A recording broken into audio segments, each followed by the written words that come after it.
के दिलों की मैं तस्कीन हूँ। हाथ तक उठा के मैं फिलिस्तीन का दर्द, इससे बड़ा दर्द क्या होगा?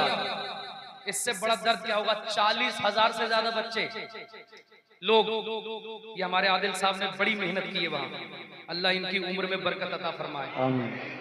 आपका पैसा वहां पहुंचाया इन्होंने। सोचिए जब हमारे बच्चे को जरा सी तकलीफ हो जाती है, इतनी सी तकलीफ, पूरे मोहल्ले से लड़ने का हौसला रखते हैं हम लोग।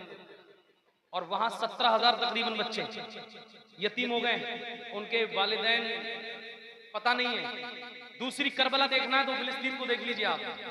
इसलिए मैं चाहता हूं एक एक शख्स बुलंद आवाज से पढ़े, ताकि हम ये बतौर एहतजाज हुकूमत हिंद से भी अपील करते हैं कि वो वहां पर मदद भिजवाए, इजराइल पे दबाव बनाए, ताकि जल्द से जल्द ये जंग रुके और उनको उनकी जिंदगी का हक मिलना चाहिए, अधिकार मिलना चाहिए। आप चाहते हैं कि नहीं चाहते हैं? तो इतना पढ़ना है आपको, मैं फिलिस्तीन हूँ। सब फिलिस्तीन का समर्थन करते हैं ना? अल्हम्दुलिल्लाह। कोई ऐसा है कि जो नहीं करता है? जो खड़े हैं लोग बोलो, आप लोग खड़े हैं वो सब करते हैं ना? तो सारे लोग मिलके पढ़िए, मैं फिलिस्तीन हूँ, मैं फिलिस्तीन हूँ, मोमिनों के दिलों की मैं तस्कीन हूँ, मोमिनों के दिलों की मैं तस्कीन हूँ, मैं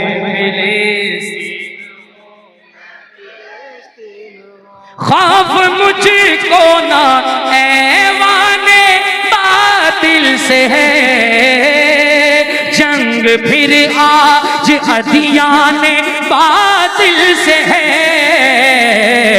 खून से इसलिए, खून से इसलिए आज रंगीन हो, खून से इसलिए आज रंगीन हो, मैं फिलिस्तीन हूँ।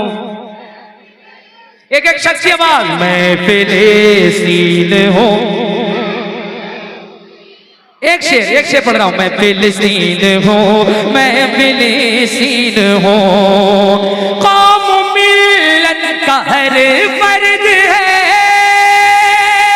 साथ में, कौम मिल्लत का हर फर्द है साथ में, साथ है कौम मिल्लत का हर फर्द है साथ में, दामने मुस्तफा है मेरे हाथ में,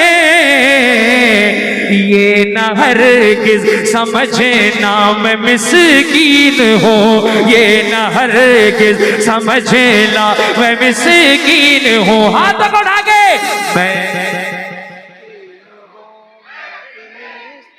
मैं फिलिस्तीन हूँ, मैं फिलिस्तीन हूँ,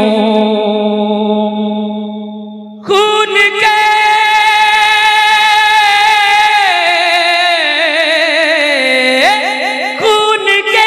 आंसू मुझको रुलाया गया, मेरे बच्चों को मारा सताया गया, गमज़दा गम का मारा हूँ, गमगीन हूँ, गमज़दा गम का मारा हूँ, गमगीन हूँ, मैं फिलिस्तीन हूँ, मैं फिलिस्तीन हूँ, मैं फिलिस्तीन हूँ, मैं फिलिस्तीन हूँ, मैं फिलिस्तीन हूँ, मैं फिलिस्तीन हूँ। आखिरी शेर, फिलिस्तीन का मैसेज क्या है? नामूस रिसालत का मसला हो, जो हमारे मुल्क के आईन है उसके खिलाफ कभी नहीं हो सकता, आईन के खिलाफ, लेकिन लीगल तौर पे हम लोग जब भी चाहते हैं कार्रवाई करने का मुतालबा करते हैं। एक शेर, मैं फिलिस्तीन हूँ, मैं फिलिस्तीन हूँ, दीन के वास्ते सर कटा दीजिए, और जहां की बाजी लगे तो लगा दीजिए,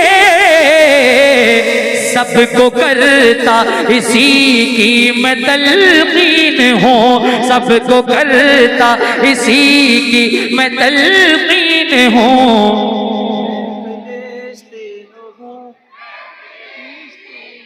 आवाज हल्की पड़ गई आप लोगों की।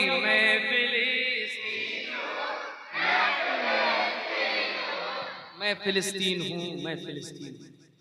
अल्लाह ताला तमाम फिलिस्तीन के मुसलमानों की जान, माल, इज्जत और आबरू की हिफाजत फरमाए।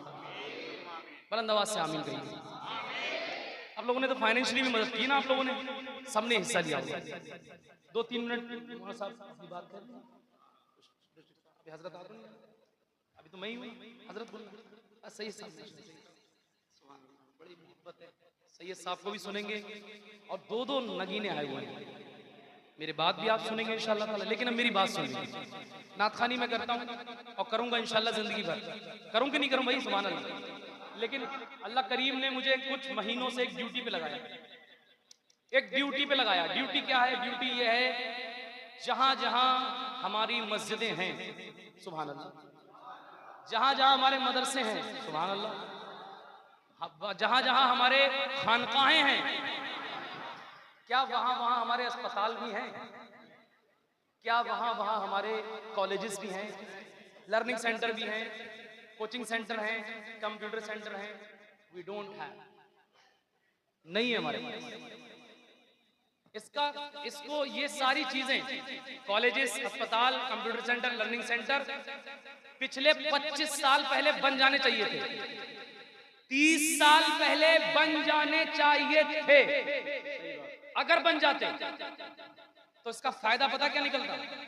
मदरसे आपने बनाए, मदरसों का फायदा निकला कि नहीं निकला? आज तुम्हें जहां जहां हाफिज, कारी, मौलाना लोग नजर आते हैं, ये मदरसों की देन है। तुमने खानकाहें बनाई तो खानकाहों का फायदा है कि वहां से रूहानी ताल्लुक मजबूत होता है कि नहीं फायदा?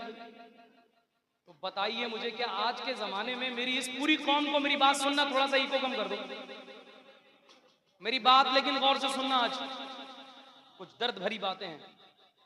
क्या हमारी ये कौम, ला इलाहा इल्लल्लाह पढ़ने वाली कौम, इतनी कमजोर हो गई कि अपने बच्चों के लिए, आला तालीम के लिए, बेहतरीन तालीम के लिए learning centre, coaching centre, school बेहतरीन नहीं बना सकती है? बना सकते हो कि नहीं बना सकते हो? क्यों नहीं बनाए? और नहीं बनाए, इसका खामियाजा पता है क्या भुगतना पड़ा है? एक तो सबसे ज्यादा इलिटरेट, अनपढ़, कम इल्म, और आम भाषा में कह दो जाहिल, जो ज्यादा तबका है पूरे हिंदुस्तान में, आप गूगल करके देख लीजिए, वो ला इलाहा इल्लल्लाह पढ़ने वालों का, यही मुसलमानों का तबका है। सही बात, क्योंकि दूसरी जगह हमें इतना सहारा नहीं मिला जितना मिलना चाहिए था। एक बड़ी कमी तो ये, इससे भी भयानक मामला ये हुआ है, जो फूल जैसी बच्चियां हमारी ला इलाहा इल्लल्लाह पढ़ने वाली, उनको कहीं ना कहीं गैरों ने साजिश की वजह से अपने चुंगल में फंसाया। रोजाना खबरें सुनते हो आप, every day you are listening news on social media, you are watching news on social media, you are learning। अखबार को इंग्लिश में क्या कहते हैं भाई? न्यूज़पेपर। पढ़ते हो कि नहीं पढ़ते हो? पढ़ते हो? कभी इस महल्ले की लड़की चली गई, कभी उस शहर की लड़की चली गई, कभी उस गांव की लड़की चली गई, और हम लोग क्या सोचते हैं? हम लोग कितने बेजमीर हो गए, कितने कमजोर हो गए ईमानी एतबार से। हम लोग ये सोचते हैं कि वो हमारी बहन थोड़ी थी, हमारी लड़की थोड़ी थी।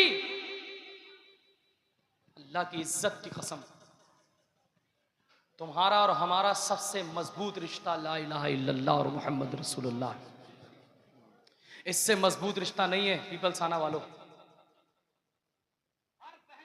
रिश्ता है, हर बहन से रिश्ता है कि नहीं है? ये बताओ जरा, सब सवाल का जवाब देना मेरे, बहुत जल्दी खत्म कर रहा हूं अपनी बात। सारे लोग मेरे सवाल का जवाब दिए। ईमान बचाना ज्यादा जरूरी है या जान बचाना ज्यादा जरूरी है? जान पर ज्यादा काम होना चाहिए या ईमान पर ज्यादा काम होना चाहिए? ईमान के लिए ज्यादा मेहनत होनी चाहिए या जान के लिए? मैं आपसे सवाल कर रहा हूं, फिलिस्तीन के अंदर जुल्म और सितम हुआ, आपने पैसों का अंबार लगा दिया, आपने करोड़ों रुपया भिजवाया, अच्छी बात है। कौन ऐसा कलमा पढ़ने वाला हुजूर का है जिसने हुजूर का कलमा पढ़ा हो और फिलिस्तीन का दर्द उसके सीने में ना हो, ऐसा कोई नहीं है। लेकिन यह भी हकीकत है कि फिलिस्तीन वालों का ईमान नहीं गया है, उनकी सिर्फ जान गई है। फिलिस्तीन वालों की जान गई है, ईमान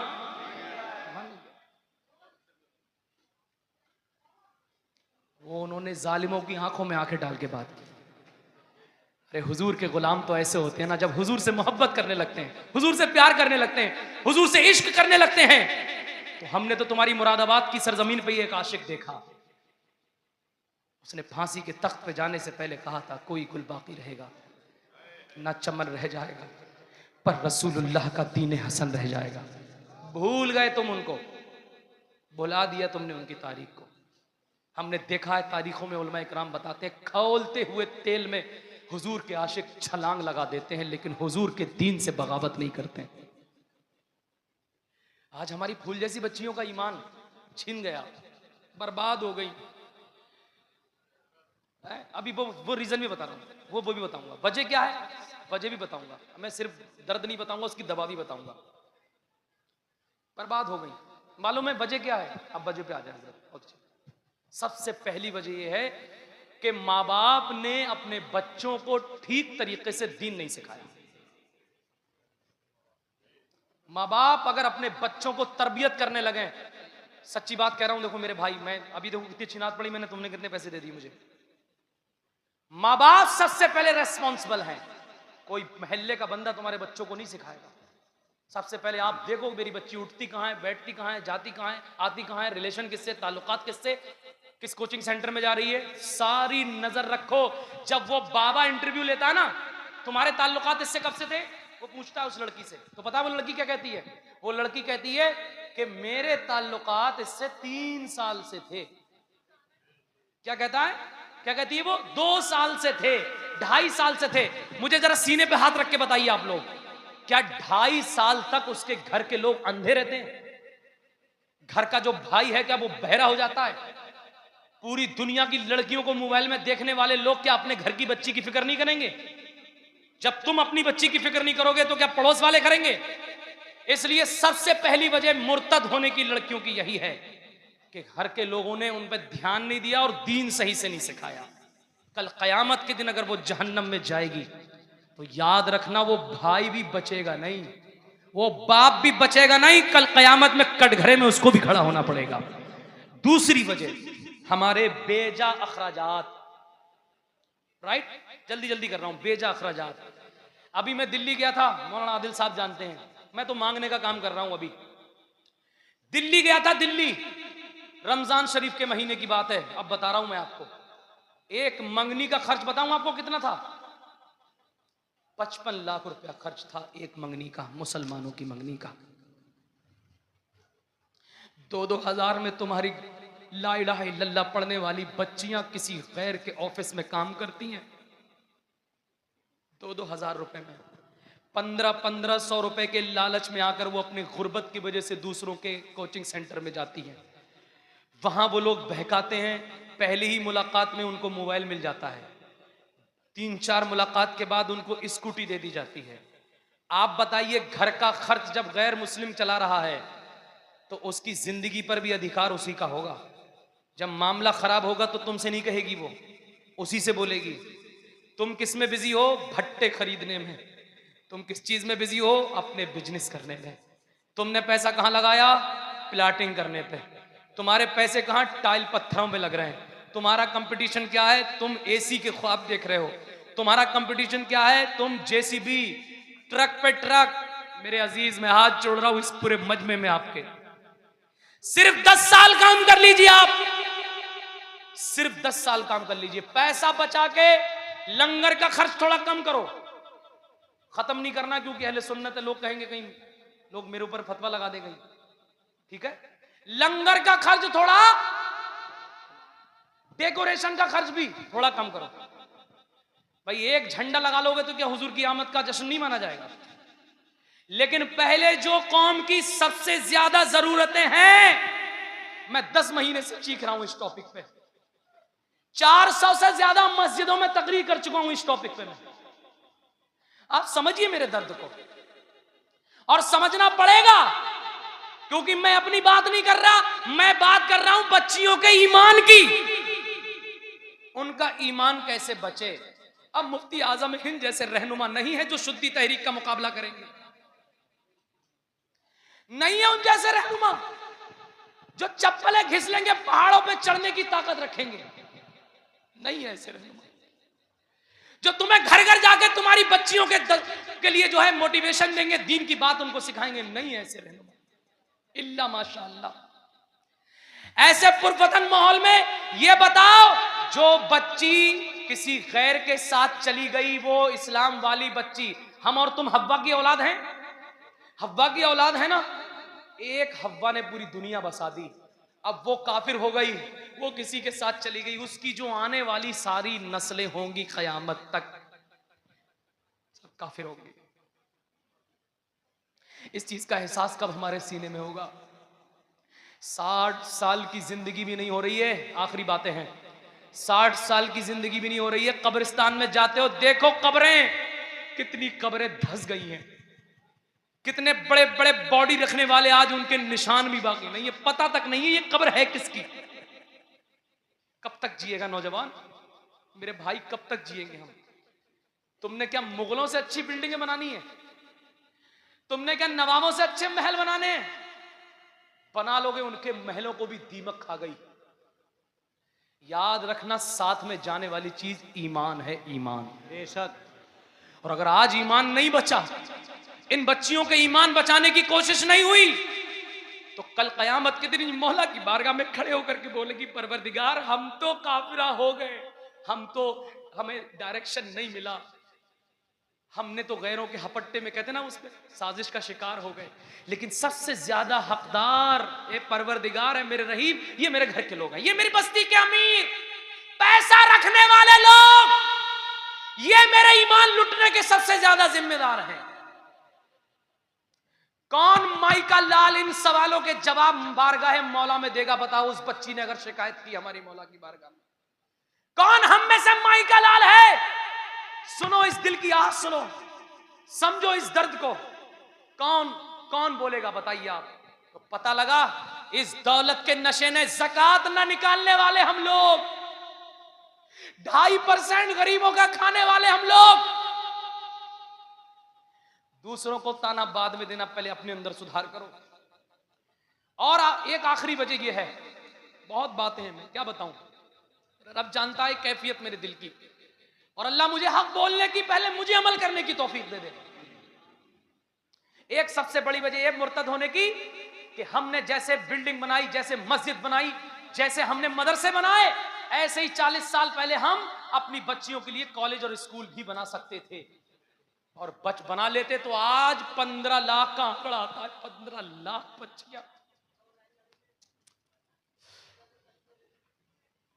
कतई दर्द नहीं होता है हमारे सीने में। 15 लाख, 10 लाख भी है तो बहुत है। एक एक बच्ची फूल जैसी चली गई, लेकिन हमने ध्यान नहीं दिया, सिर्फ स्कूल में जाने की वजह से, क्योंकि स्कूल उनका, सिलेबस उनका, कल्चर उनका, माहौल उनका, ड्रेस कोड उनका। जब तुम्हारा स्कूल ही नहीं है तो क्या फायदा, तुम क्यों बिलबिला रहे हो। मुस्कान का पर्दा छिनता है कर्नाटक के अंदर तो बिलबिला उठते हो, मुस्कान का पर्दा छिनता है तो बिलबिला उठते हो। हमारी बहन का पर्दा छिन गया, वो शेरनी बबांगे दुहल गुंडों के बीच अल्लाह अकबर के नारे लगा रही थी, तुम्हें शर्म आनी चाहिए थी कि बहन तूने ऐसे गुंडों के बीच नारे लगाए हैं। अब इंशाअल्लाह ताला ये दिन नहीं देखना पड़ेंगे, हम ला इलाहा इल्लल्लाह वाले अपने खुद के बेहतरीन स्कूल बना लेंगे। कौन सा कानून हिंदुस्तान का स्कूल बनाने को मना करता है। अरे हुकूमत हिंद खुद चाहती है कि उर्दू भी पढ़ो, दीनियात भी पढ़ो, और साथ ही साथ असरी तालीम भी हासिल करो। बताओ मुझे, आखिरी बातें कह रहा हूं जल्दी जल्दी, क्योंकि पूरा मौजू नहीं हो पाएगा तो बात खत्म हो जाएगी। ये बताओ, अगर 40 साल पहले बन गए होते तो ईमान बचता, वो ज्यादा अच्छा था या आज जो हालात दिख रहे हैं ये ज्यादा, बताइए आप। तो आने वाले वक्त में कॉलेज बनाओगे इंशाल्लाह, कितने लोग बनाएंगे जरा पीपल्स आने के अंदर कॉलेज, हाथ उठा करके बता देंगे मुझे। अरे सब नहीं बनाएंगे, कोई अगर खड़ा हो तो उसका साथ दोगे कि नहीं दोगे। अरे तुम सोच रहे हो मैं सबसे कह रहा हूं बनाने की, हर आदमी थोड़ी ना बना लेगा, फिर तो घर घर कॉलेज हो जाएगा। अगर कोई बनाने खड़ा हो पीपल्स आने में तो आप लोग उसका साथ दोगे कि नहीं दोगे? हमारे आदिल भाई भी अभी कोशिश में लगे हुए हैं, और भी यहाँ के जो मुखैर हजरात हैं, मुझे नहीं पता, मुझे इन्हीं के बारे में मालूम है। तो जब ये खड़े हो मैं भी आऊंगा इंशाल्लाह।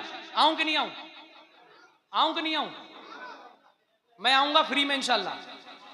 और सबसे पहला नजराना अगर ये बढ़ेंगे, सबसे पहला यहां स्टेज पे कह के जा रहा हूं, मैं हुजूर की महफिल में कह के जा रहा हूं, सबसे पहला नजराना राशिद रजा मरकजी का होगा इंशाल्लाह ताला। अब आप बताइए, मैं कॉलेज बनवा रहा हूं, मैं बनवा रहा हूं फतेहगंज पश्चिमी का नाम सुना?